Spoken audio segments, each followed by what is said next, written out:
Ils étaient environ une trentaine d'enfants à avoir participé à cet espace audiovisuel à caractère culturel créé sous l'initiative de l'ancien directeur départemental de la télévision Pointe-Noire, Émile Aoué Ibata.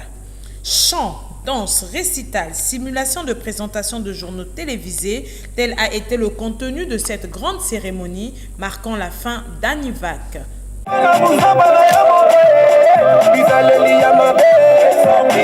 De cette expérience enrichissante en apprentissage des métiers de la télévision et bien d'autres, il en est ressorti de futurs animateurs télévisés. Anivac, l'univers de la télévision en vrai, leur permettant ainsi de se découvrir, de respecter les instructions et le vivre ensemble. Ce sont des valeurs que nous essayons de transmettre à travers cet apprentissage.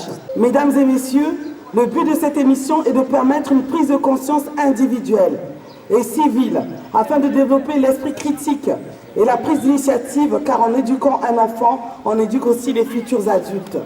Principale coordonnatrice et organisatrice de cet heureux événement, la directrice interdépartementale de la télévision Pointe-Noire a conscientisé les participants à persévérer dans ce sens.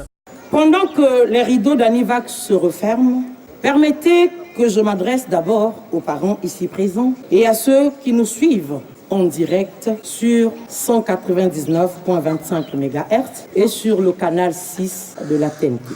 Vos enfants nous ont épatés, vous venez d'ailleurs de le vivre, par leur génie, leur intelligence. À vous, chers enfants, vous avez su retenir notre admiration, et ce, à travers la discipline, afficher le savoir-faire, une éducation décente. À la fin de cette cérémonie, des diplômes ont été décernés aux participants et à toute l'équipe technique de cet organe médiatique.